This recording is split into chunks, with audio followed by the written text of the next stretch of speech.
Bom dia, pessoal.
Bom dia, pessoal. Bom dia.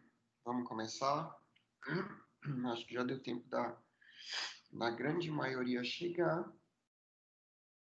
Tem alguém aí que seja da turma do Luan? Sim, professor. Sim. Sim. Nós somos o quarto termo matutino. Isso. Mas o Luan tá aí? Tá. Ah, tá. Luan, eu tentei comunicar contigo semana passada no telefone aqui, mas eu não consegui, tá? Que não existe esse número no WhatsApp, que foi o número que o Eu enviei Fábio mensagem passou para o senhor semana passada, professor. para mim. Sim, e dizendo que eu era representante do quarto termo matutino, perguntando se a aula seria com o senhor, só para confirmar. Uhum. Qual foi o número que tu mandou mensagem?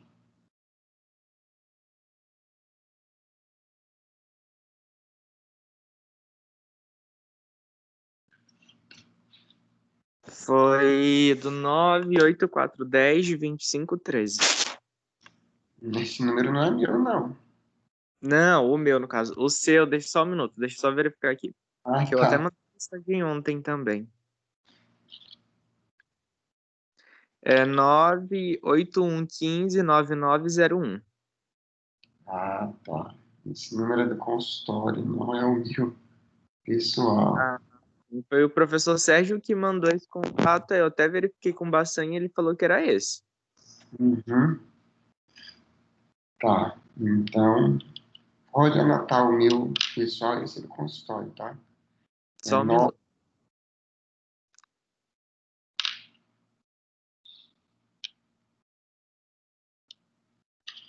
Pode falar. 949 17 17. 991491717? Isso. Certo. Beleza.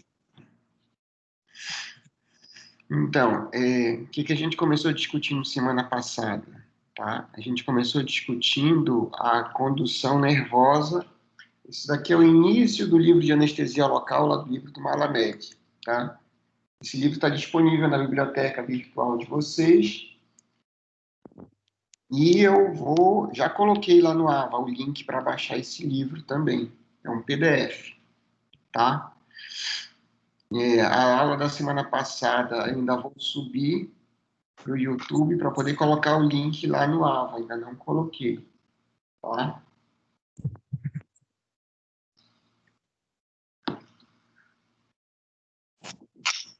E aí na aula passada a gente tinha terminado de falar nessa parte aqui. Estado de repouso da membrana, ok? O potencial de repouso de menos 70 milivolts.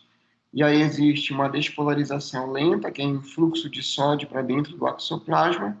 Depois uma despolarização rápida, uma sequência de despolarização rápida, tem influxo maior de sódio para dentro do axoplasma, e depois a parte da repolarização, que é para voltar ao estado de repouso dessa membrana.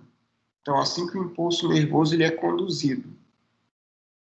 Durante a fase de despolarização lenta, a gente tem a gente tem o influxo de potássio bloqueado pela membrana da célula, tá? Isso aqui é a despolarização lenta até o potencial limiar. Quando alcança o potencial limiar, potência de mais 40 milivolts, aí ocorre a despolarização rápida. Na etapa da repolarização, ele está objetivando voltar a menos 70 milivolts. Então, para de entrar sódio, sai mais potássio, e aí a repolarização vai de menos 60 a menos 90, para voltar àquele patamar de menos 70 milivolts, que é o potencial de repouso da membrana.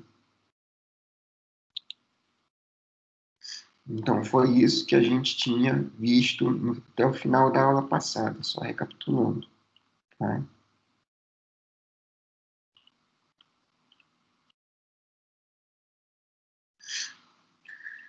Então, aqui, o estágio de transição dos canais de sódio. Tá? Então, Desse lado a gente tem um lado extracelular, desse lado a gente tem um lado intracelular, o axoplasma, tá? Dentro do axônio. Seria o citoplasma do axônio, esse lado citoplasmático aqui. No estado de repouso, a gente tem cargas negativas dentro do axoplasma e cargas positivas fora do axoplasma, no lado extracelular, ok? Isso daqui em rosa seriam os canais, que são colocados, são proteínas, que a gente já leu lá, a gente já viu, são proteínas que ficam no meio da membrana, que funcionam como canais que são permeáveis, então, ao sódio, seriam canais de sódio. Então, ocorrendo a despolarização, né, quando ocorre tanto a despolarização lenta quanto a despolarização rápida, a gente tem a transformação, a inversão aqui. Fora da célula fica com potencial negativo e dentro da célula fica com potencial positivo. E eu tenho, então, a abertura desses canais de sódio. Então, o sódio ele começa a entrar dentro da célula, invertendo ainda mais essa polaridade. Tá? E depois a gente tem o quê? A inativação desses canais de sódio. Então, aqui, inativo, ok? Por que essa inativação? Porque ele vai bombear potássio para fora da célula para poder voltar ao mesmo potencial de repouso, tá? Então, aqui ainda está positivo, aqui ainda está negativo, mas à medida que vai bombeando para fora da célula, o canal vai voltar a esse estado, a essa configuração inicial, que seria fechado, tá? Então, seria isso daí que acontece, a representação que acontece na célula. Então, a despolarização inverte o potencial da membrana de repouso, de interior negativo, esquerda, interior positivo, centro. As proteínas do canal sofrem alterações de conformação, correspondentes a partir do estado de repouso fechado até o estágio de condução de íons, que seria o estado do meio aberto. As alterações de estado continuam de aberto, centro, para inativo, direita, onde a configuração do canal assume um estado diferente, mas ainda impermeável. Com a repolarização, o canal refratário inativo reverte a configuração inicial de repouso da esquerda. Pronto para a próxima sequência. Então, aqui seria o quê? O canal fechado estaria em repouso. Ocorreu a despolarização, o canal fica aberto. Vem entrando sódio aqui, ok? Depois é preciso voltar a esse estado inicial, para poder conduzir novamente o impulso nervoso, tá?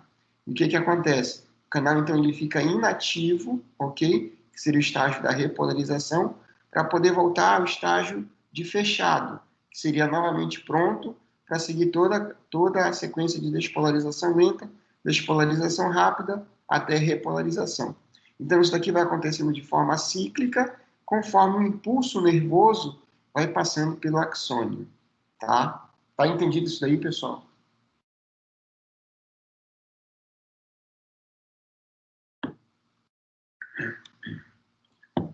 Sim, pessoal, não me deixem, acordem, tragam café para tomar na frente. Tá mais ou menos, professor. Mais ou menos? É. O que ficou de dúvida? Bom, para quem pegou a aula pela metade, tá complicado. Eu não entendi nada, não sei nem do que estão falando. O que ficou aí de dúvida?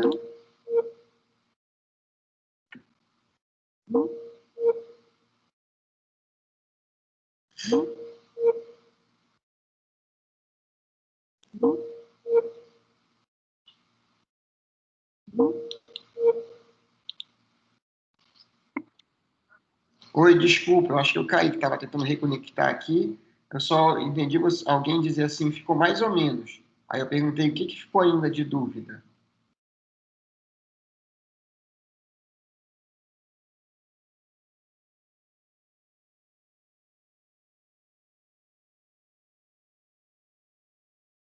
Oi, estão me ouvindo? Professor, eu acho que Sim. o pessoal não entendeu porque eles não tiveram aula passada, né? Então, meio que fica, tipo assim, pela metade o conteúdo. Tá, entendi. Então, isso aqui que eu estou falando, só voltando um pouquinho mais, ó. Vou voltar aqui. Bastante rapidamente. Isso daqui seriam 2 axônios, tá? Seriam 2 células nervosas, ok? Uma célula motora e uma célula sensitiva aqui embaixo. A célula motora, B uma célula sensitiva, tá? Então, a condução nervosa, ela se dá através desse fio, digamos assim, entre aspas, né? Que seria o axônio, ok? Então, isso daqui é o axônio. Então, vê como que é na célula motora. A gente tem o corpo celular, o axônio e a terminação nervosa, tá? Essa é a configuração da célula motora. A célula sensitiva, no geral, olha, ela tem 2 terminações, 2 árvores, ok? 2 terminações, aqui é a periferia, aqui é o centro, ok? E a gente tem o axônio, e o corpo celular fica meio que separado, tá?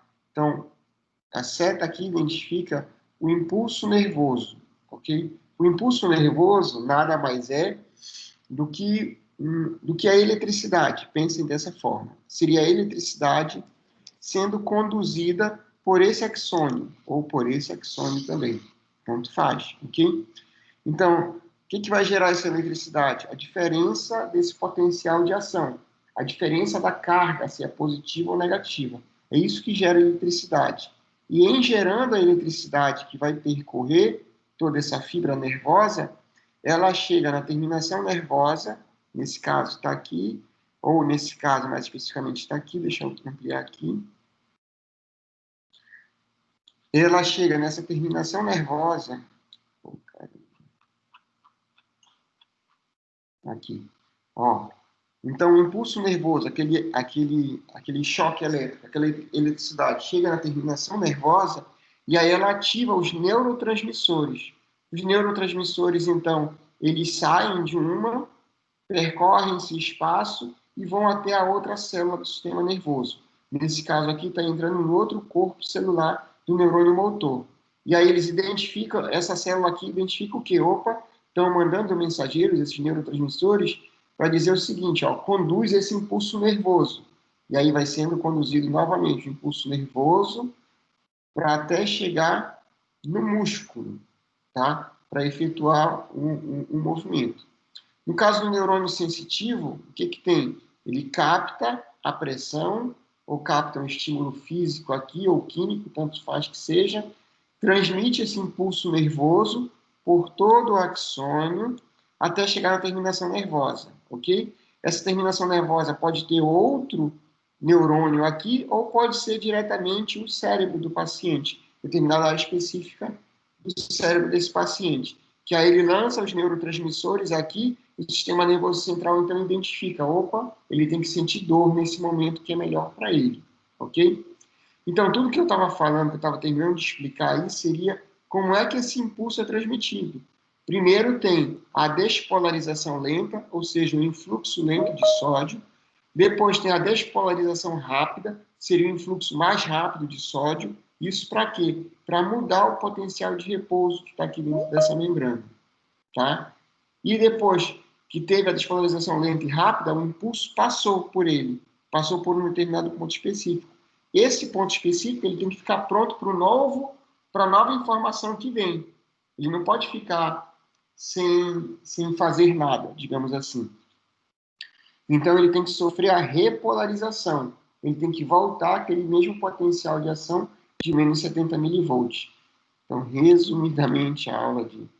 Falei muito mais coisa na aula, mas, assim, acho que dá para pegar um pouquinho mais, tá? Deem uma olhada tanto no PDF, depois que vocês baixarem, ok?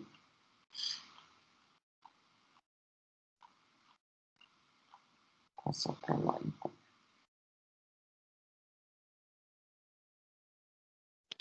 Tá ok, professor. Beleza.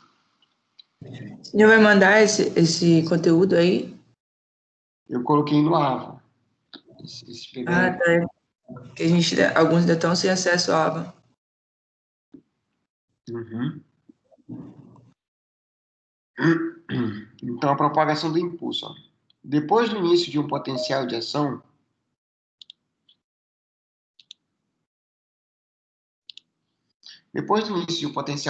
por um estímulo, O impulso precisa se mover ao longo da superfície do axônio. A energia para a propagação do impulso é derivada da membrana do nervo da seguinte maneira. Então, ó, o estímulo ele rompe o equilíbrio de repouso da membrana do nervo. Então, seria aquele menos 70 milivolts. O potencial transmembrana é invertido momentaneamente, mudando o interior da célula de negativo para positivo e o exterior de positivo para negativo. Esse novo equilíbrio elétrico, nesse segmento de nervo, produz correntes locais que começam a fluir entre o segmento despolarizado e a área em repouso que está adjacente a ela. Essas correntes locais fluem do positivo para o negativo, estendendo-se por vários milímetros ao longo da membrana do nervo. Em decorrência desse fluxo de corrente, o interior da área adjacente torna-se menos negativo e seu exterior menos positivo. O potencial de membrana diminui, aproximando-se do limiar de descarga para despolarização. Quando o potencial transmembrana diminui 15 milivolts, a partir do potencial de repouso, chega-se então ao limiar de descarga e ocorre a despolarização rápida.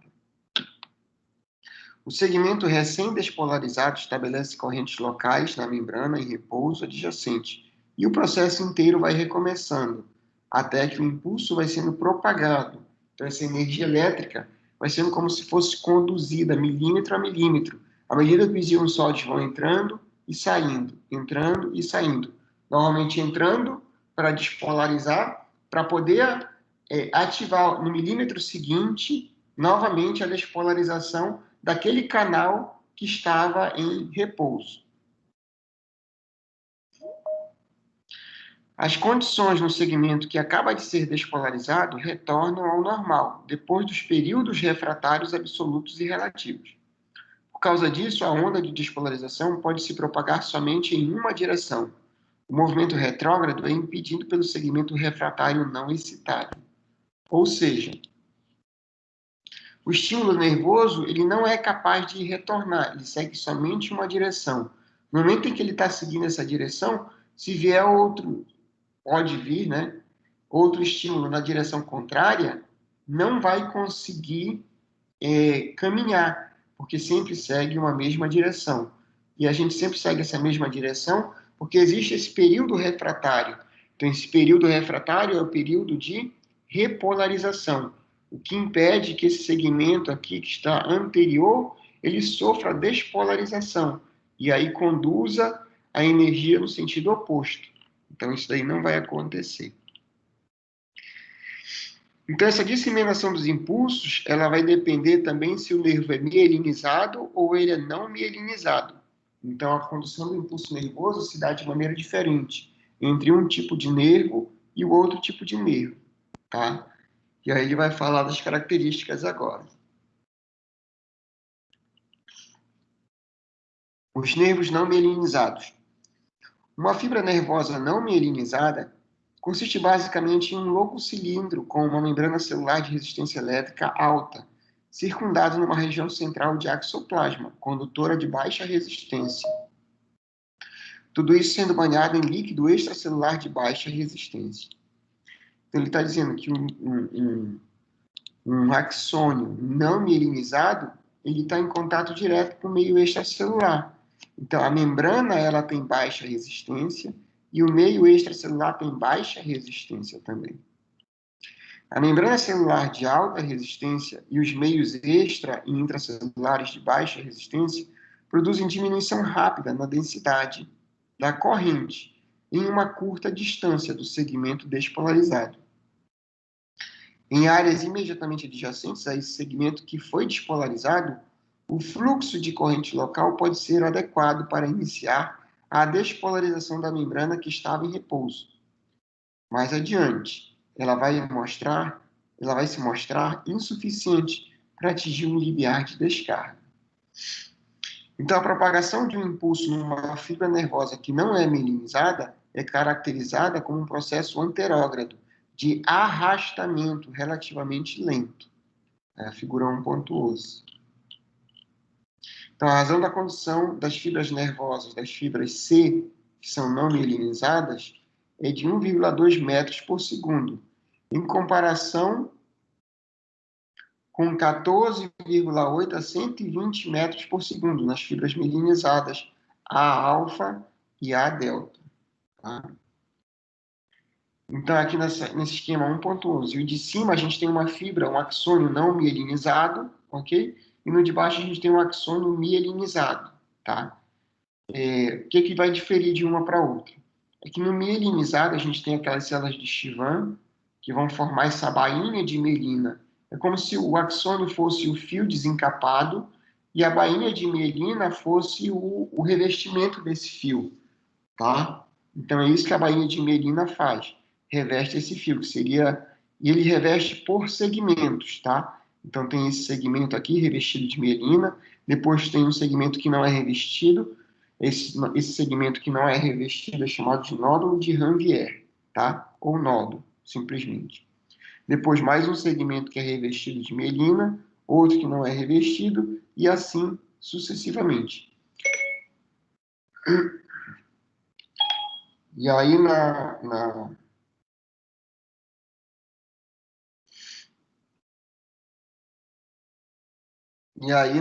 fibra não mielinizada a gente não tem essa divisão de segmentos, porque não tem mielina, tá?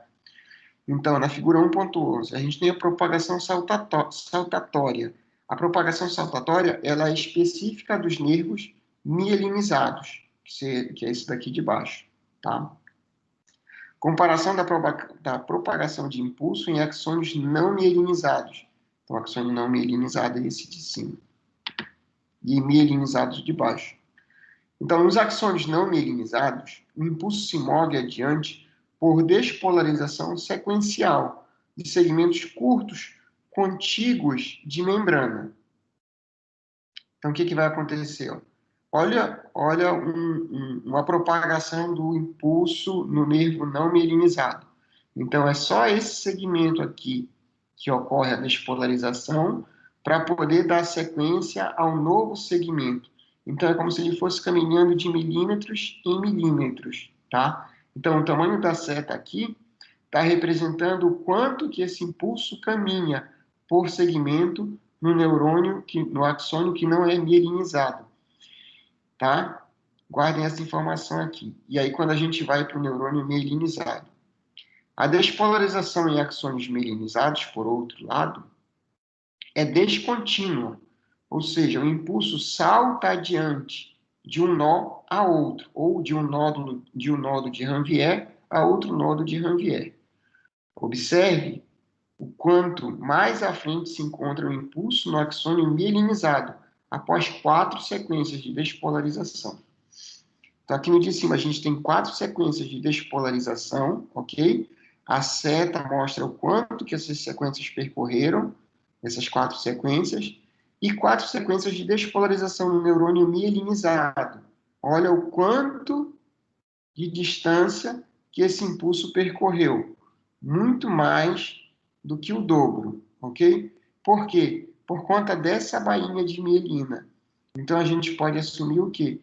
Que a bainha de mielina, ela vai fazer com que o impulso nervoso, ele seja transferido muito mais rapidamente, né? Que ele percorra um caminho muito mais rapidamente. Então, por isso, essa velocidade bem diferenciada do neurônio não mielinizado, que é de 1,2 metros por segundo, e dos neurônios mielinizados, que vão de 14,8 a 120 metros por segundo. E essa diferença dessa velocidade aqui se dá em função do calibre desse neurônio, tá? Quanto mais calibroso for o axônio desse neurônio, mais rápido vai ser a transmissão, mais veloz vai se dar a transmissão desse impulso nervoso também, tá? Deu para entender isso daqui, pessoal? Professor, em que tipo de neurônios que possui essa bainha de mielina? Ok, a gente tem ambos os neurônios, tanto a gente tem as fibras C, né? Tem fibra C no elemento dentário, lá na polpa dentária? Tem fibra C lá na polpa dentária. Tem fibra A delta na polpa dentária? Tem fibra A delta na polpa dentária, tá?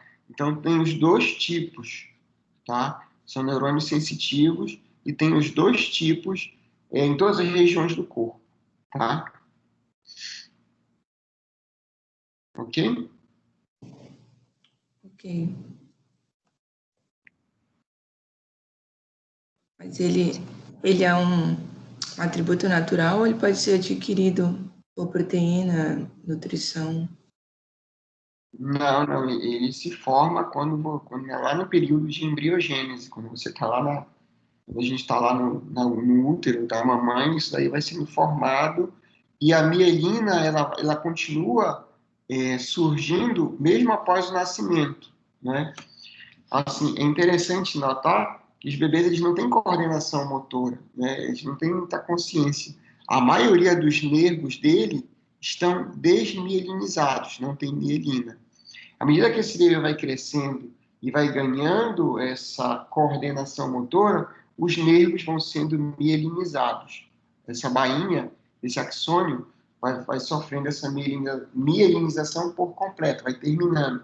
Que começou lá dentro da barriga da mãe e vai terminar também aqui fora, conosco, tá?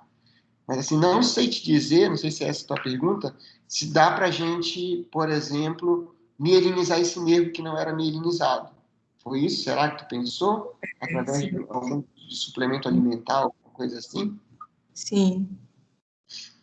Ou se Ok. pode ser destruído também por algum tipo de situação, né, extra. Ah, sim. Alcoólica. Uhum, certo. Então, eu pensei certo, imaginei certo a tua pergunta. Então, e tem que existir essas duas fibras. Tem que existir a de condução lenta e tem que existir a de condução rápida, tá? Elas têm que existir. Não é uma ou outra, é uma e outra. As duas têm que existir no nosso organismo, tá? Então, a gente não quer mielinizar essa daqui, ok? E a gente não quer desmielinizar essa daqui, tá? No nosso organismo. Tem que existir uma e tem que existir outra no nosso organismo, ok? Normalmente existem doenças desmielinizantes, né? Então, o mal de Parkinson, por exemplo, é uma doença desmielinizante. Quando a gente tem os tremores, que seriam movimentos involuntários, eles não só acontecem lá na parte central, ok? Mas eles podem acontecer também na parte periférica, ok? Desmielinizando esse neurônio que teria que ser mielinizado. Isso acontece, então, seriam as doenças degenerativas, tá? Ah, tá. O mal de Parkinson tem, se não me engano, o Alzheimer também tem isso daí, por isso que a gente não consegue acessar determinadas áreas do cérebro, né? Existe isso daí, tá? Uhum.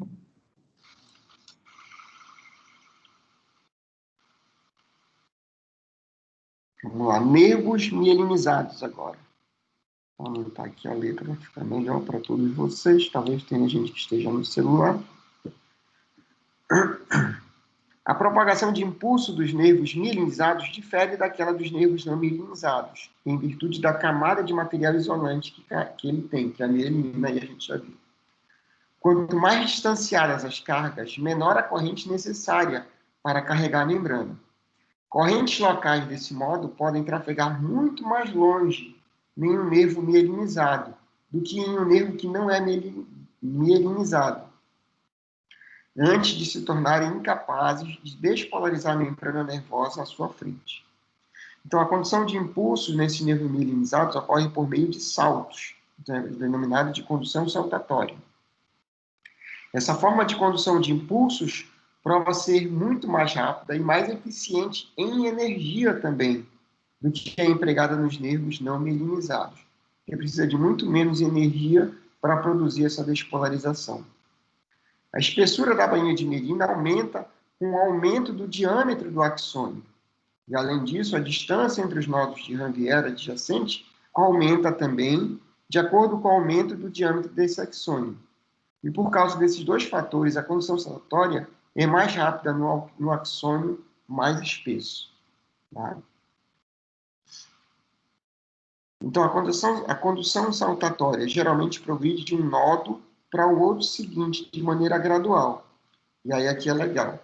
No entanto, pode ser demonstrado que o fluxo de corrente do nó seguinte ainda exceda o necessário para chegar ao limiar de descarga da membrana nodal. Se a condução de impulso for bloqueada em um nodo, a corrente local saltará sobre aquele nodo e provavelmente provará ser adequada para elevar o potencial da membrana no nodo seguinte, até o seu potencial de descarga, produzindo a despolarização. Então, um mínimo de talvez 8 a 10 milímetros do nervo deva ser coberto pela solução anestésica para segurar o bloqueio total. Vou só voltar aqui nessa imagem. Aqui, então, no nervo mielinizado, o que vai acontecer? Para eu não ter dor com anestésico local, eu vou ter que fazer a infiltração desse anestésico local o mais próximo da bainha de mielina desse nervo. Ok. Só que se essa coleção de anestésico local ela envolver somente esse nodo aqui, digamos assim, tá? Então, pense que a coleção anestésica vai envolver somente esse nodo. Ok? Envolvendo somente esse nodo aqui, a despolarização, a carga energética nesse axônio é tão efetiva que mesmo aqui, estando impedido de despolarizar, o que foi produzido aqui é suficiente para que o impulso nervoso ele pule esse daqui, que não vai sofrer a despolarização, e continue o impulso nervoso em diante. Deu para entender isso? Sim. Então, é muito mais eficiente a condução da energia aqui. Então, eu preciso o quê? Depositar a coleção anestésica e ela precisa envolver pelo menos 2 ou 3 nodos para realmente interromper a condução desse impulso nervoso. Tá? Então, olha aí que a gente tem que ser o mais certeiro possível para colocar o anestésico local bem próximo desse axônio aqui, desse feixe do vasculo nervoso. Tá?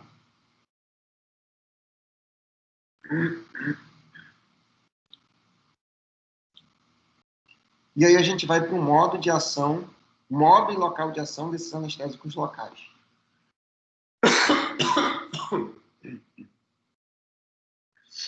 Então, como e onde os anestésicos locais alteram o processo de geração e de transmissão de impulso, são questões que precisam ser discutidas. É possível que os anestésicos locais interfiram no processo de excitação da membrana nervosa, por uma ou mais das seguintes maneiras. Okay? O processo inteiro de como funciona o anestésico local, ele não está bem explicado. Existem teorias de como que o anestésico local funciona, né? E aí, nesse quesito, existem teorias porque, às vezes, o que funciona para um grupo de anestésico, a teoria que funciona para explicar como é que um grupo de anestésico funciona, age, para interromper esse impulso nervoso, não funciona para outro grupo de anestésico, ok? Ou outros venenos também, que a gente vai ver aí eles falando de venenos também, que seriam neurotoxinas, ok? E a gente não pode dizer que o anestésico local não é uma neurotoxina, só que aplicado, a gente fala que é anestésico, porque aplica para a saúde do ser humano, tá? E aí, então, uma das seguintes maneiras. Alterando o potencial de repouso básico da membrana do nervo, ou seja, eu vou imprimir um novo potencial de repouso, ok? Alterando o potencial de limiar, ou seja, o nível de descarga, para acontecer aquele influxo de despolarização. 3, diminuindo a taxa de despolarização ou prolongando a taxa de repolarização, tá? Não é certo quanto a esses mecanismos aqui, ok? Mas um ou até vários deles podem ocorrer ao mesmo tempo. Estabeleceu-se que os efeitos primários dos anestésicos locais ocorrem durante a fase de despolarização do potencial de ação. Ou seja, a despolarização é aquela fase em que o sódio está entrando no axoplasma. Esses efeitos incluem diminuição da taxa de despolarização, particularmente na fase da despolarização lenta, quando a gente tem aquela entrada muito lentamente do íon sódio. Por causa disso, a despolarização celular não é suficiente para reduzir o potencial da membrana de uma fibra nervosa até seu nível de descarga. Esse nível de descarga que ele fala, como a gente já viu, é quando atinge um certo limiar, e aí depois desse limiar há uma entrada muito forte de sódio, e aí tem a despolarização rápida. Não se desenvolvendo o potencial de ação prolongado. Então, não há alteração acompanhando a taxa de repolarização. Onde agem os anestésicos locais? A membrana nervosa é o lugar em que os anestésicos locais exercem a sua função farmacológica. Tá? Ponto. Então, isso daí é uma afirmação. Okay? Os anestésicos locais vão agir onde? Na membrana. A gente não sabe muito bem, existem teorias de como que vão agir na membrana. Tá? Muitas teorias foram propostas ao longo dos anos para explicar o mecanismo de ação desses anestésicos locais, incluindo as teorias da acetilcolina, do deslocamento do cálcio e das cargas de superfície. E ele vem falando um pouquinho dessas teorias. A teoria da acetilcolina afirmava que a acetilcolina estava envolvida na condução nervosa, além de seu papel como neurotransmissor das sinapses nervosas. Sinapses nervosas, então, são aqueles espaços entre um neurônio e outro, aonde vai haver a deposição de neurotransmissores. Não há evidências indicando que a acetilcolina esteja envolvida na transmissão neural ao longo do corpo do neurônio. Tá? Já a teoria do deslocamento do cálcio, que já foi popular, considerava que o bloqueio nervoso dos anestésicos locais era produzido, então, pelo deslocamento de cálcio de algum ponto na membrana que controlasse a permeabilidade do sódio. Evidências de que a variação da concentração de íons cálcios banhando o nervo não afeta a potência dos anestésicos locais. Diminuíram a credibilidade dessa teoria. Então, já é uma teoria que já é um pouco ultrapassada também. Já a teoria das cargas de superfície, ou seja, de repulsão, propunha que os anestésicos locais atuassem por ligação à membrana nervosa e, consequentemente, efetuavam a mudança do potencial elétrico dessa membrana nervosa. Então, moléculas de drogas catiônicas.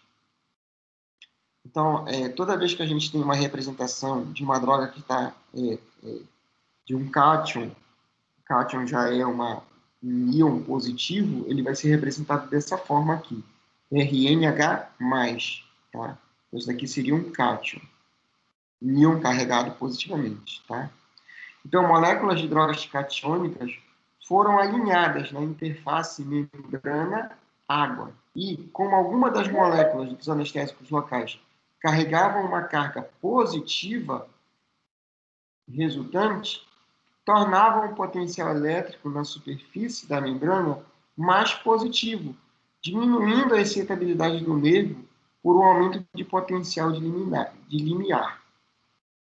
Então, evidências atuais indicam que o potencial de repouso da membrana nervosa não é alterado pelos anestésicos locais. Eles não se tornam hiperpolarizados. E que os anestésicos locais convencionais agem dentro dos canais da membrana e não na superfície desta. Okay? Então, a base das duas teorias que são as mais aceitas hoje dizem o seguinte, olha, o segredo dos anestésicos locais está nos canais, na transmissão desse sódio para dentro da célula, e não na superfície, como seria essa última teoria aí, tá? Teoria das cargas. Então, a teoria das cargas de superfície também não consegue explicar a atividade das moléculas anestésicas sem carga para bloquear impulsos nervosos. Por exemplo, a benzocaína. A benzocaína, ela não tem essa grande quantidade de moléculas carregadas, de íons carregados. Ela existe mais na sua forma sem carga. E aí, duas outras teorias. A teoria da expansão da membrana e a teoria do receptor específico recebem um certo crédito atualmente. Dessas duas, a teoria do receptor específico é a mais amplamente sustentada. Tá? E aí vai explicando agora as duas teorias que são as mais bem aceitas hoje em dia. Então, a teoria da expansão da membrana. Ela diz que as moléculas de anestésicos locais se difundem para regiões hidrofóbicas das membranas excitáveis, provocando um distúrbio geral da estrutura da membrana, ou seja, mudando a morfologia da membrana, expandindo-se para algumas regiões críticas da membrana e impedindo o aumento da permeabilidade aos íons sódio. Os anestésicos locais, que são altamente lipossolúveis, podem penetrar facilmente na parte lipídica da membrana celular, produzindo, então, uma alteração nessa configuração, nessa matriz lipoproteica da membrana do nervo. Tá? Isso vai resultar numa diminuição do diâmetro dos canais de cálcio, acarretando, então, a inibição da condutância do sódio e, consequentemente, a excitação neural, ou seja, impedindo a despolarização. A teoria da expansão da membrana funciona como uma possível explicação para a atividade anestésica local de uma droga como a benzocaína, que não existe na forma catiônica, embora ainda exiba atividade anestésica tópica potente. Demonstrou-se que as membranas nervosas, de fato, expandem-se, tornam-se mais fluidas quando exposta a anestésicos locais. Entretanto, não há evidências diretas de que a condição nervosa seja inteiramente bloqueada pela expansão da membrana somente por si só. Cadê a figura 1.12? Acho que está aqui para baixo. Aqui. Então, esse daqui seria o esquema da teoria da expansão da membrana. Tá? Vou citar uma pessoa aqui. Então, o que está dizendo aqui nesse diagrama? Tá? Então, aqui a gente tem o meio extracelular, aqui a gente tem o meio intracelular, ok? E aqui a gente tem a bicamada fosfolipídica, de um lado e de outro, ok? O que é essa bicamada fosfolipídica? Já estudou desde lá do ensino médio, é a membrana celular, ok? De todas as nossas células, inclusive da célula nervosa do axônio. Então, a gente tem essa bicamada fosfolipídica, ok? E no meio dessa bicamada fosfolipídica, que seria essa nossa membrana celular, a gente tem canais, ok? Canais de sódio, nesse caso, que são formados por proteínas. Aqui o meio extracelular, aqui o meio intracelular. Então, essa teoria da expansão da membrana está dizendo o seguinte, que no caso do anestésico benzocaína, que só existe na forma de base livre, ela não tem a molécula carregada, então por isso que fica somente representado como RN, a base livre, ok? Ela é altamente lipossolúvel. E em sendo lipossolúvel, ela atravessa facilmente, ela adentra facilmente a membrana citoplasmática. Então, uma maior quantidade dessa molécula aqui, entrando nessa membrana citoplasmática, que é o desenho da direita aqui, ele vai produzir uma alteração na conformação dessa célula, dessas proteínas, então. Alterando a conformação dessa proteína, olha o que acontece aqui, ele bloqueia a entrada de sódio. Ele bloqueia os canais de sódio. Então, se eu bloqueio o canal de sódio, eu não tenho como despolarizar isso daqui. Tá? Eu não tenho como tornar o interior, que era negativo, positivo. Porque eu não vou ter um influxo de sódio para o meio intracelular, para o axoplasma dessa célula. Tá? Deu para entender essa teoria da expansão?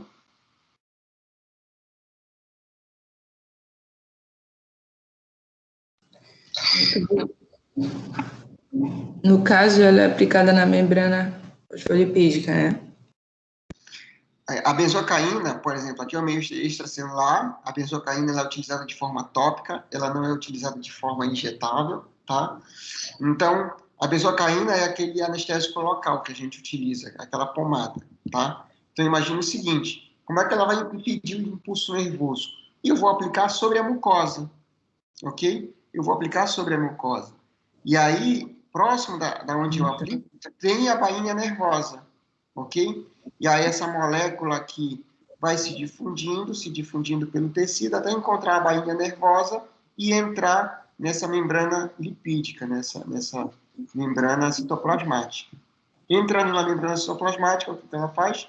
Ela altera a conformação dessa proteína, dessa membrana. Isso daqui vai impedir o canal de sódio de funcionar, tá? Ficou melhor assim? Então, essa é uma das teorias que funciona, então, quando a gente tem a benzocaína, que é o anestésico tópico, ok? Que só tem a forma de base livre, essa RN, não tem a forma carregada, tá? E aí vem a outra teoria, então, para explicar como é que os outros anestésicos locais que têm a forma carregada vão atuar nesses canais de sódio. Porque lembra que eu falei para vocês, as outras teorias ficaram para trás, ficaram no passado. Então, as teorias hoje em dia dizem que a condição nervosa ela é dependente desse canal de sódio. Ou esse canal de sódio é bloqueado por essas bases livres, ok? Ou ela é bloqueada por receptores específicos que ficam nesses canais de sódio, tá? E aí vem falar da teoria do receptor específico.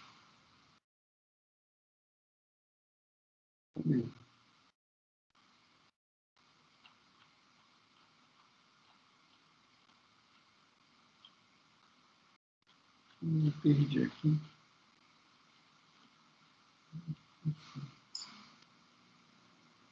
Eu já passei disso. Ah, tá aqui.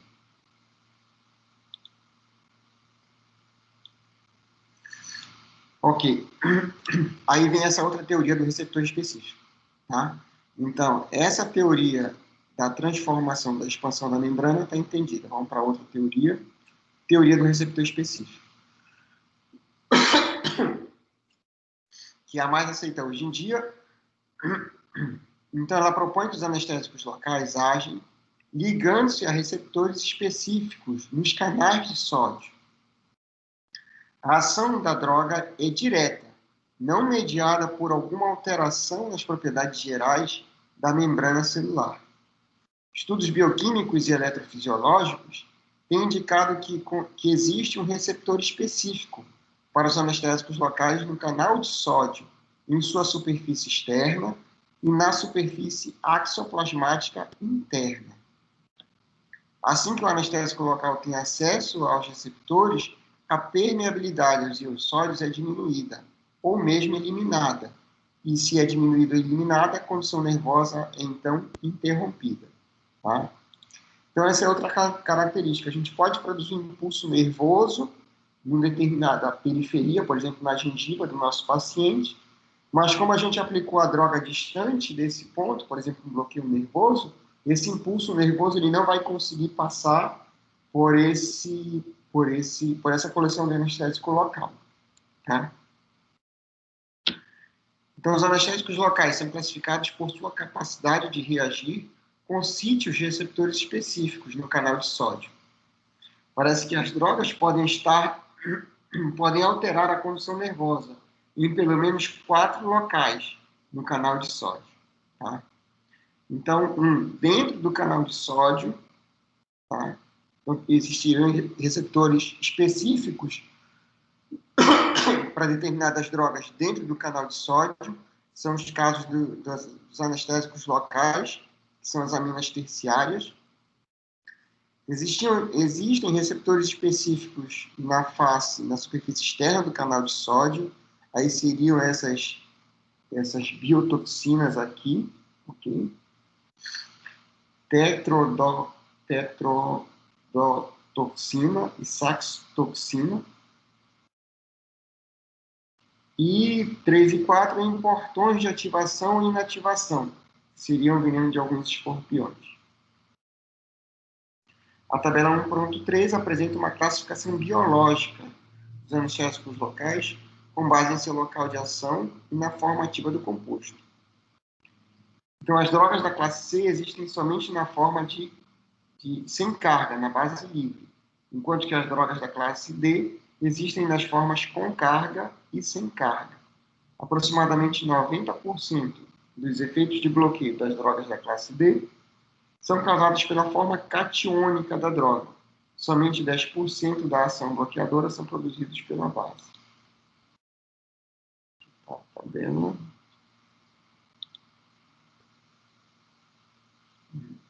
aqui a tabela. Então, seria a classificação desses agentes de anestésicos locais conforme o seu sítio biológico e o seu modo de ação. Então, a gente tem 4 classes aí, classe A, B, C e D, ok? A classe A, agentes que atuam em um receptor da superfície externa, tá? Da membrana do meio, os canais de sódio. Aí, nesse caso aqui, a gente tem as biotoxinas. Os agentes da classe B, agentes que atuam no sítio receptor na superfície interna da membrana do meio. Então, isso daí seriam os análogos da lidocaína, com a amônia quaternária e alguns venenos de escorpiões também. E da classe C, agentes que atuam por um mecanismo físico-químico, independente do receptor. Nesse caso aqui está a benzocaína. Ela só existe na forma de base livre, ela vai só alterar a conformação da membrana. E da classe D, agentes que atuam por uma combinação de mecanismos do receptor e independentes do receptor. Aí, novamente, a gente tem os anestésicos locais que nós utilizamos, tá? Esquema agora, aqui. Esse esquema.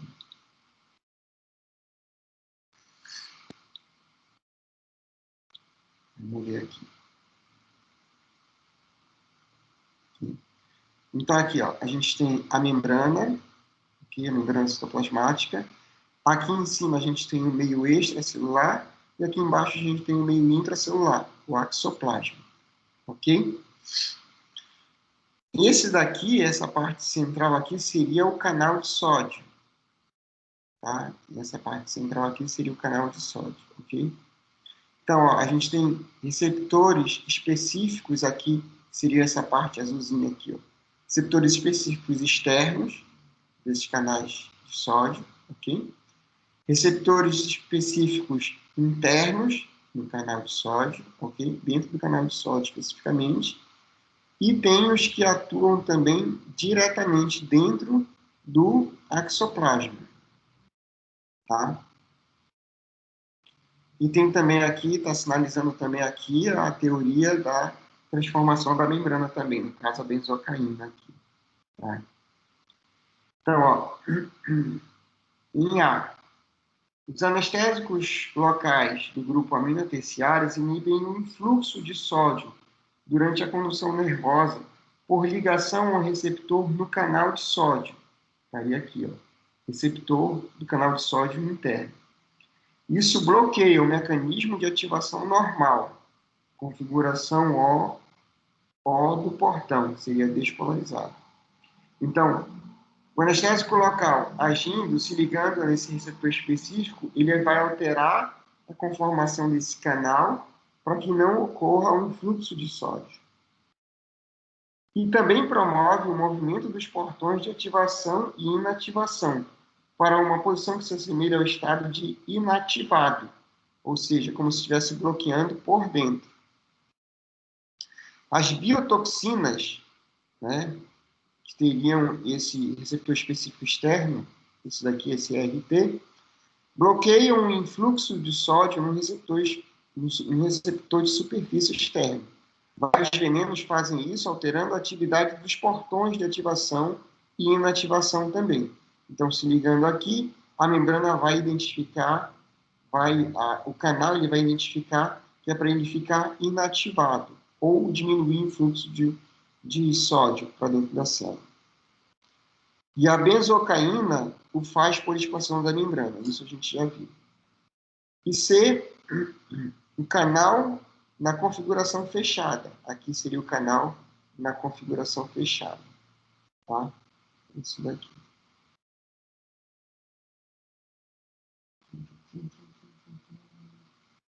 Aqui. Figura 1.14. Falar dela logo. Então, novamente aqui, uma representação esquemática, né, do canal aberto, do canal fechado e do canal tampado, ok? Então, aqui eu tenho a bicamada fosfolipídica, ok? E esse rosinho aqui seria os canais de sódio, as proteínas que servem de canal, ok? Então, na configuração aberta, eu tenho um influxo desse sódio para dentro da célula. para ver a despolarização dessa célula, ok? Aqui embaixo meio interno, aqui em cima meio externo, ok? Na posição fechada, o que está acontecendo aqui? Ele está repolarizando, né?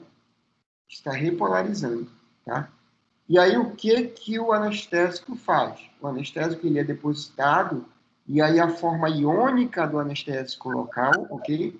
Essa parte carregada aqui, por isso que está representada assim, é RNH+. Tá travando, professor. Oi?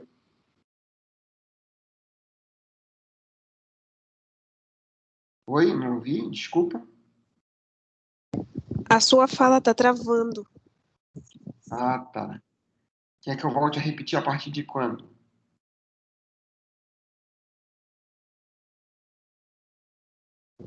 E agora tá normal já.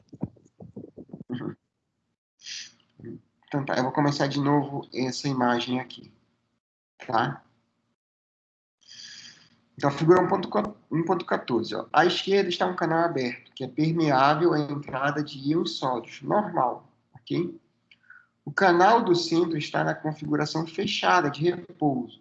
Embora impermeável ao íon sódio, o canal permanece respondendo à voltagem, ou seja, se chegar um impulso nervoso aqui nesse canal, ele vai abrir e vai permitir a entrada de íon sódio, nesse do meio aqui, ok? Então, é possível que o impulso nervoso ele passe por essa região aqui, ok? O canal que está à direita, este daqui, embora em uma configuração aberta, ele está impermeável, porque tem um cátion de anestésico local ligado ao sítio receptor do portão. Observe que o anestésico local entra no canal a partir do lado axoplasmático. O filtro do canal impossibilita a entrada direta através da boca externa. Então, o anestésico local torna a membrana impermeável aos íons sólidos e, portanto, não excitável às correntes de ação local. O que está mostrando essa última imagem aqui? Tá? Esse da direita aqui. Ele está mostrando a forma carregada do anestésico local. Tá? Então, isso daqui seria um cátion do anestésico local, ou um íon de anestésico local. Tá? E ele vai se ligar onde? Conforme a gente viu aqui, ele vai se ligar no receptor específico dentro desse canal. Ok? Dentro desse canal. Só que esse íon do anestésico local, ele não vem aqui do meio extracelular, passando pelo canal e se liga aqui. Então, é isso que ele está dizendo. Ele não vem por essa boca externa. Tá? Não é isso que ele faz. O íon de anestésico local, ele precisa passar a membrana, por entre a membrana realmente, né? Por essa bicamada fosfolipídica. Então, ele adentra a membrana, ok? Essa molécula. E aí, dentro da célula, dentro do axoplasma, aí sim ele vai se diferenciar, e aí, aqui por dentro, que ele vai percorrer o canal e vai se ligar a um receptor específico. Então, é isso que está ocorrendo aqui, ó. Essa molécula aqui, ela chegou aqui pela membrana, primeiramente. Então, ela atravessou a membrana, e aí sim, dentro da célula, ela foi por dentro do canal, e aí ligou-se ao receptor específico que ficava dentro do canal. Deu para entender isso daí, pessoal?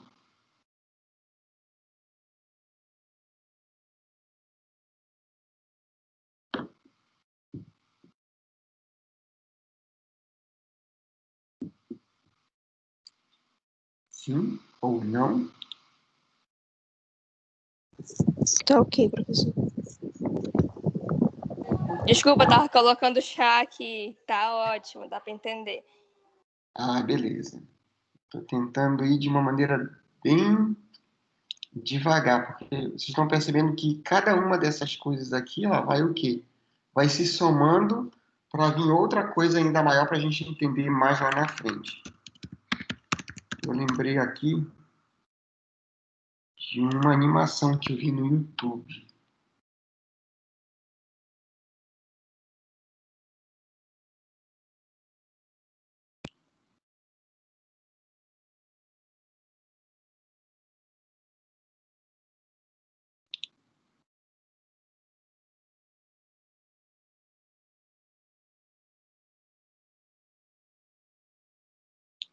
Contém milhares de pequenas moléculas conhecidas como canais. Ah, tá aqui, achei bacana. Vou parar de compartilhar, vou colocar uma do YouTube, tá, pessoal?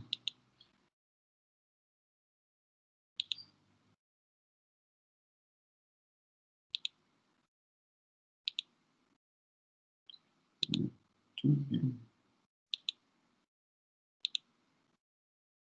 Deixa eu colocar a legenda. Tá aparecendo no YouTube aí para você? Professor, Oi, pode falar. o senhor indica algum tema ou então algum vídeo, algum canal que a gente possa depois estar dando uma estudada para fixar melhor esse conteúdo? Nunca pesquisei por nenhum canal, entendeu?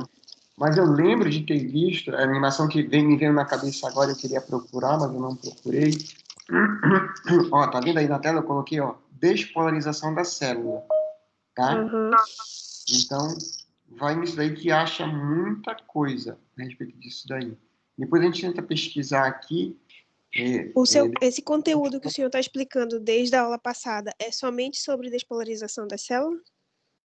É somente sobre anestésico local. Ah, tá bom. Então, para a gente entender como é que funciona o anestésico local, a gente tem que entender como é que ele funciona de forma normal. Então, é tudo isso que eu estou explicando. Tá bom. Tá?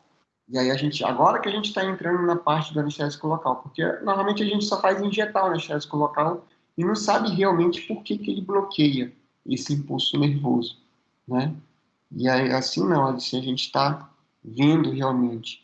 Então, ó, só a despolarização da célula, que eu coloquei na busca lá do YouTube, ó, já veio esse daqui, potencial de ação, impulso nervoso, para a gente entender a despolarização, a repolarização e o período refratário. Esse período refratário aqui, então, ele não pode sofrer nenhum estímulo novo, ou seja, esse período refratário impede que o estímulo venha na direção oposta, na contramão, e tem que existir para que o nervo volte para aquele estado de repouso para poder haver a despolarização, tá?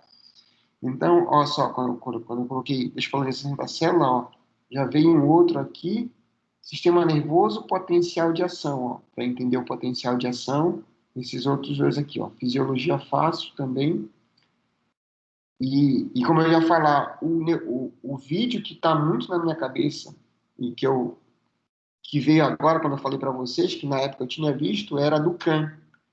Não sei se vocês conhecem esse canal do Khan Academy, uma academia do Khan, seria Khan.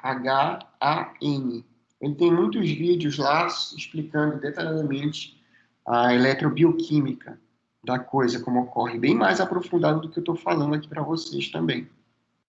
Tá? Então vamos só colocar aqui.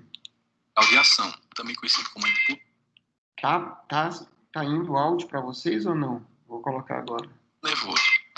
A membrana celular do neurônio Tá sim. milhares de pequenas moléculas conhecidas como canais.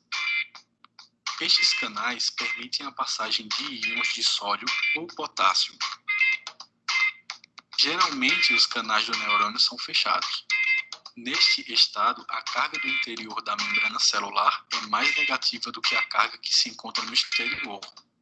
Se furássemos dentro da membrana com microeletrodos conectados a um voltímetro, a leitura seria registrada em cerca de 70 mV negativos. Significa que o interior do neurônio está a menos 70 mV em relação ao exterior do neurônio. A membrana celular de um neurônio é polarizada por causa dessa diferença elétrica através da membrana. Agora, o impulso nervoso começa quando a pressão ou outros sensores entram e desequilibram a membrana plasmática do neurônio, a tal ponto que o potencial de diferença atinge uma tensão limite de cerca de 55 mV negativos. Isso faz com que centenas de canais de sódio nessa região da membrana se abram rapidamente, permitindo a entrada de sódios com carga positiva para dentro da membrana da célula. Agora, o interior da membrana ficará temporariamente mais positivo em relação ao exterior, fazendo... Tá aqui, ó. Interessante aqui. Estava em menos 70 mV, ok? Potencial de repouso, vem repouso, vem repouso. E aí tem um estímulo, e esse estímulo ele é reconhecido pelo nervo, ok? E aí ele começa a alterar esse potencial, ok? Então, ele altera, vai alterando bem devagar. Isso é o quê? A despolarização lenta. Isso é subida aqui, ok? E aí sim, quando ele alcança menos 55 milivolts, aí sim, a partir daqui tem uma despolarização rápida, ou seja, a abertura dos canais de sódio, eles ficam maiores e tem mais influxo de sódio. Aí sim, essa entrada muito rápida de sódio vai inverter a polaridade dentro da membrana. Com que a tensão suba. Ó, Isto aí sobe é chamado de rapidamente. despolarização. Ó, aí, ó como vem devagar, devagar, no tempo, e aí, de repente, quando atinge menos 55 milivolts, dá um boom para mais 40, num curto espaço de tempo. Então, a despolarização rápida. A membrana agora está polarizada porque a carga líquida dentro do axônio mudou de negativo para positivo. Com o impulso, passa a começar a abrir canais de potássio carregados positivamente, permitindo o fluxo de íons de potássio, o que faz com que o interior do axônio retorne uma carga negativa líquida. Neste ponto, a voltagem irá cair e a membrana ficará repolarizada, pois tem agora em seu interior cargas negativas e no exterior cargas positivas. Este processo de despolarização e repolarização da membrana do neurônio é chamado de potencial de ação. Potencial de ação é apenas um outro nome utilizado para impulso nervoso. Depois do impulso nervoso, alguns canais de potássio permanecem abertos um pouco mais do que o necessário para trazer a membrana de volta ao potencial de repouso. Isso resulta em um fenômeno chamado pós-potencial hiperpolarizante, no qual o potencial da membrana fica brevemente abaixo do potencial de ação. Neste estágio, o neurônio é incapaz de conduzir um impulso nervoso e entra no período refratário. O período refratário é muito curto, onde a bomba de sódio e potássio... Olha lá, então nesse período refratário, ó, ele foi mais baixo do que ele estava em repouso, ok? E aí o objetivo dele é voltar para menos 70 para estar pronto para uma nova condução nervosa. Ou retornar íons de sódio para fora e os íons de potássio para dentro do axônio, retornando assim o neurônio ao potencial de repouso.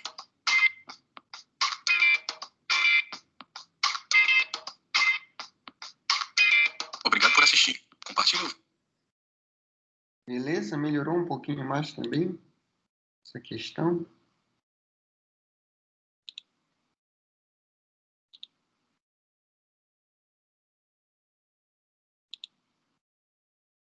Vou voltar lá.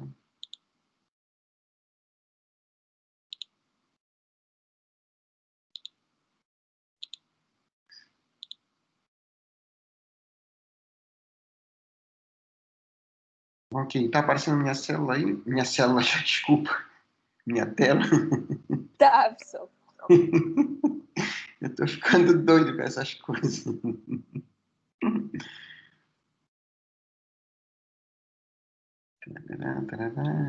eu ver qual é outra informação importante.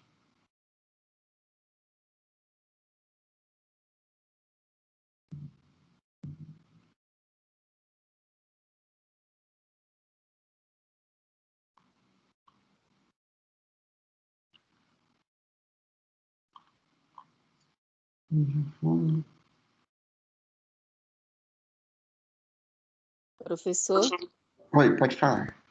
tem um aluno querendo entrar, o Robério, e não está conseguindo. Acho Já que o senhor... consegui, Lila. Obrigado. Ah, tá ok. Uhum.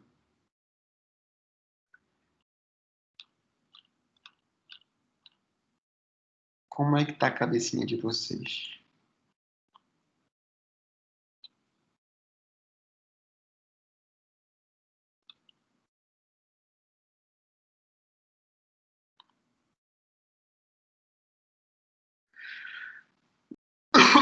Então, como é que funciona? Anestesia Ai, que local. susto! Como é que funciona? Ó? A sequência seguia é um mecanismo proposto de ação dos anestésicos locais. Ó. O deslocamento dos íons cálcios do sítio receptor dos canais de sódio, o que permite a ligação da molécula do anestésico local a esse sítio receptor, aonde antes estava ligado o cálcio, ok?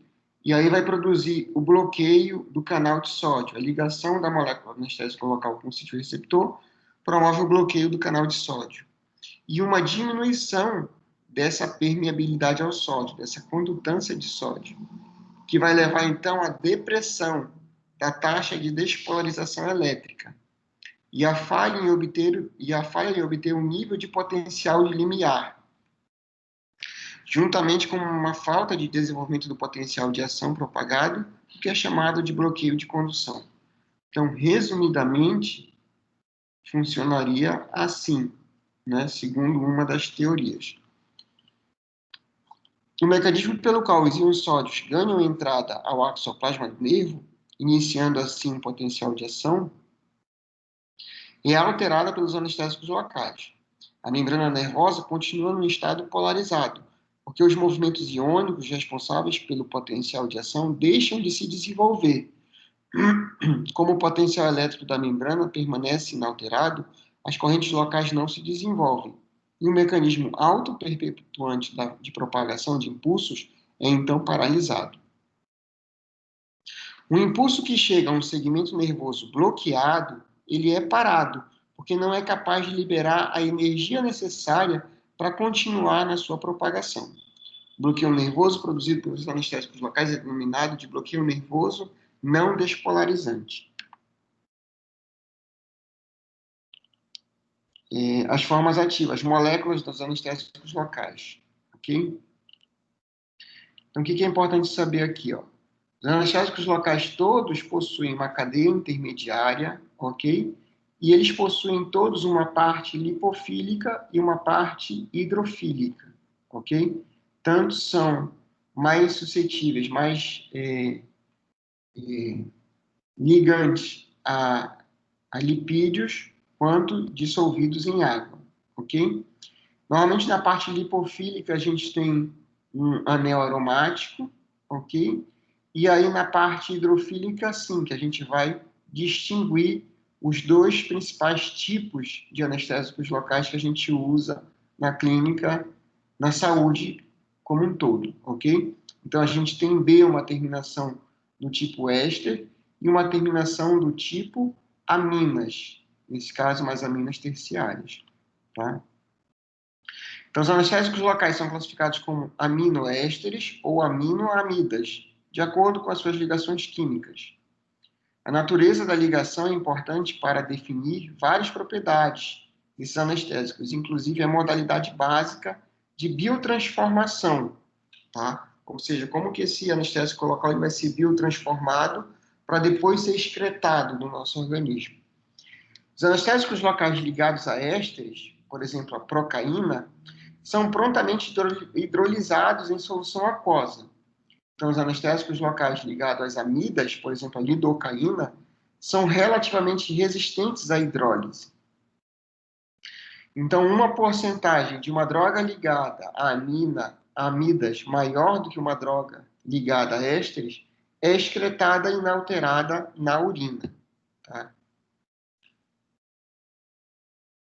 A procainamida, que é a procaína com uma ligação amida, substituindo a ligação éster, é um anestésico local tão potente quanto a procaína, mas é hidrolisada muito mais lentamente por causa da sua ligação amida.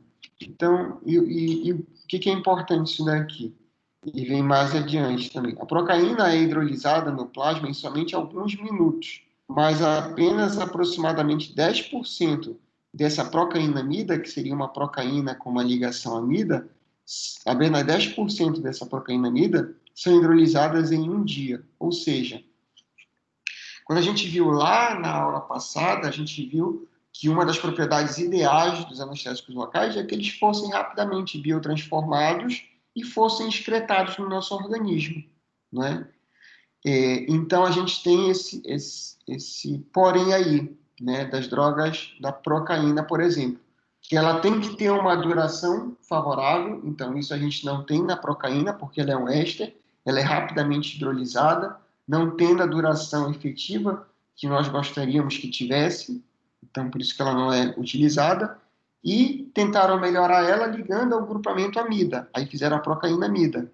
Só que essa procainamida somente 10% dela é excretada em um dia. Quantos dias levariam para essa droga ser totalmente excretada?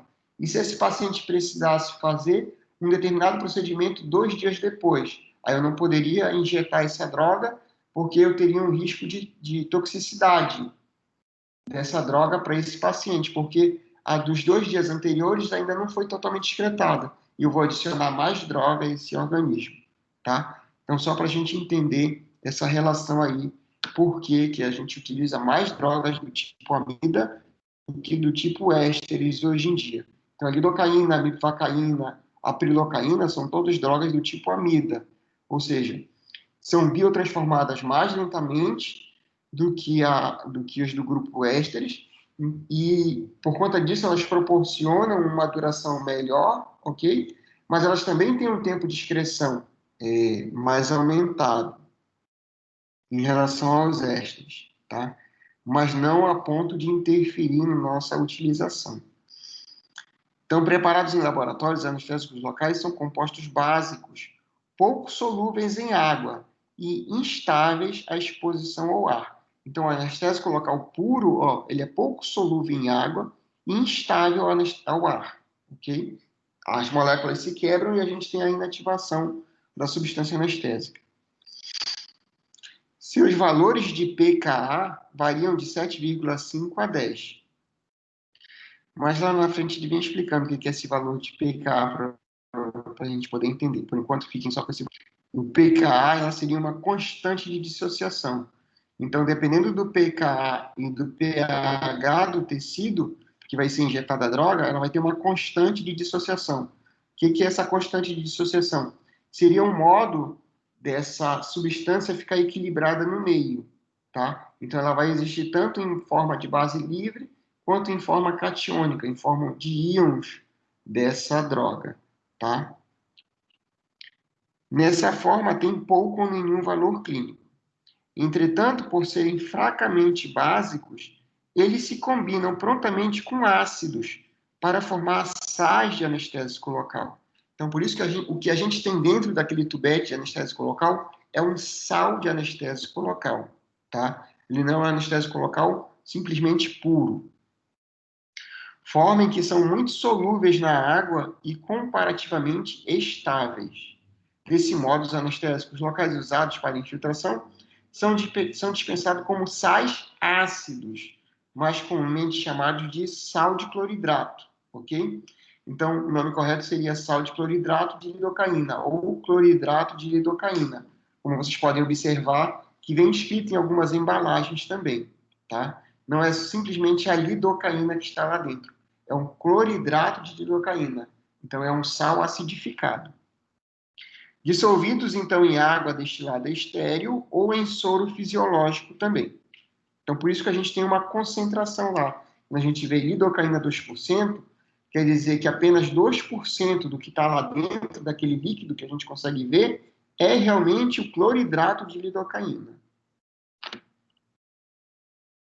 Sabe-se bem que o pH de uma solução de anestésico local e o pH do tecido em que é infiltrado influencia muito na ação do bloqueio nervoso. Então, olha aí essa informação importante. A acidificação do tecido diminui a eficácia do anestésico local. Resulta em anestesia inadequada quando os anestésicos locais são infiltrados em áreas inflamadas ou infectadas, tá? Então, o processo inflamatório gera produtos ácidos. O pH do tecido normal é de 7,4.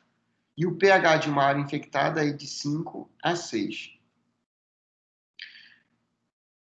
Os anestésicos locais contendo adrenalina ou outros vasopressores são acidificados pelo fabricante para inibir a oxidação desse vasopressor.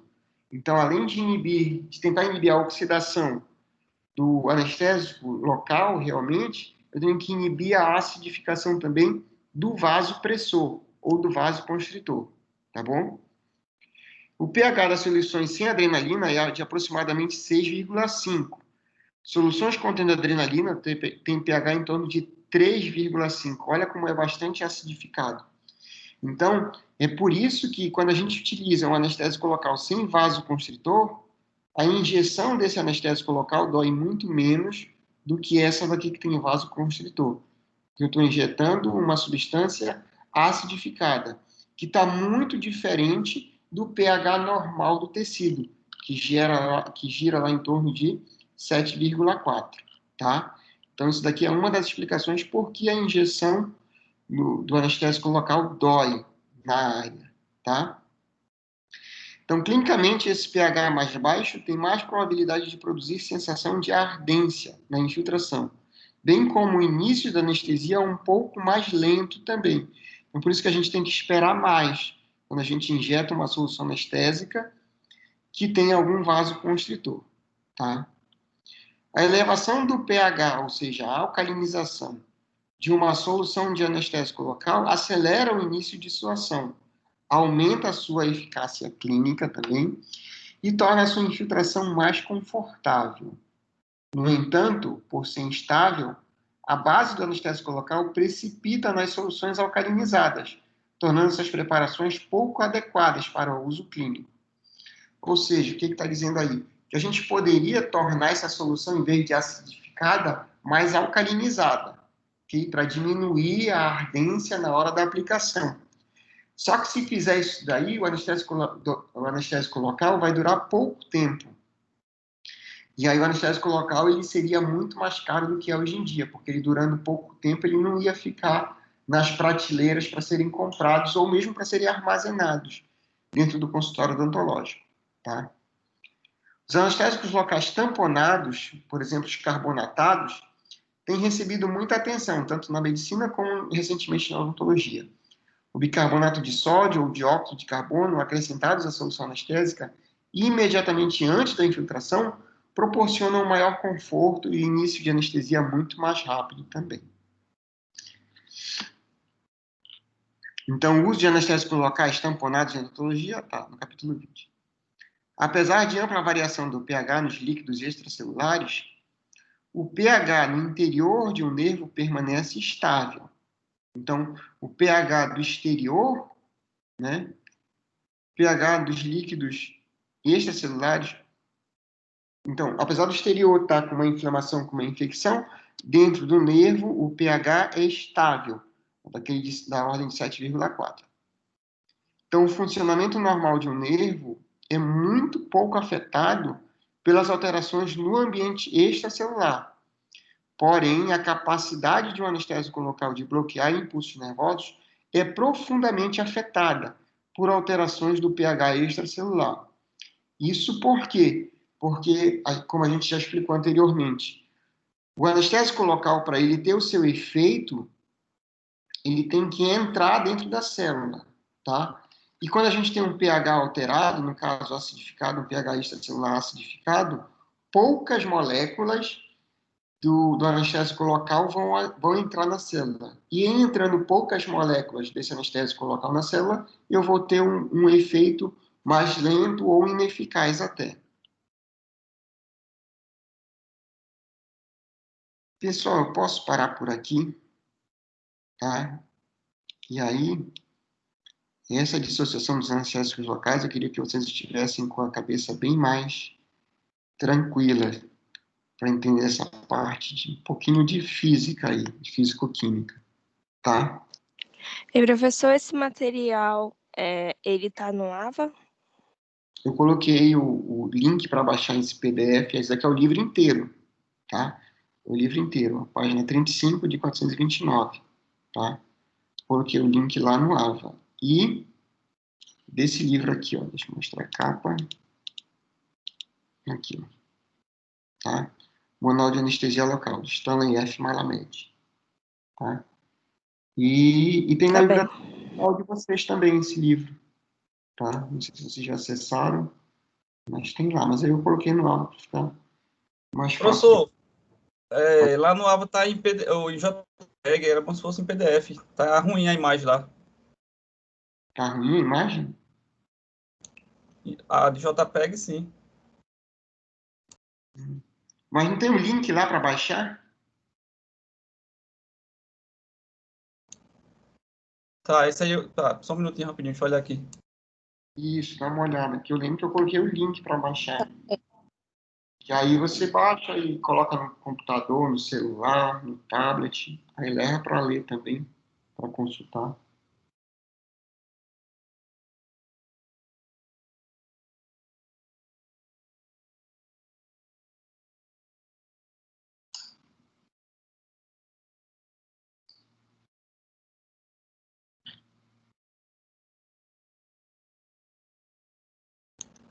É esse aí, é esse mesmo, ele dá um link, mas faz um download lá, vai vir um arquivo zipado, mas tá tudo em imagem.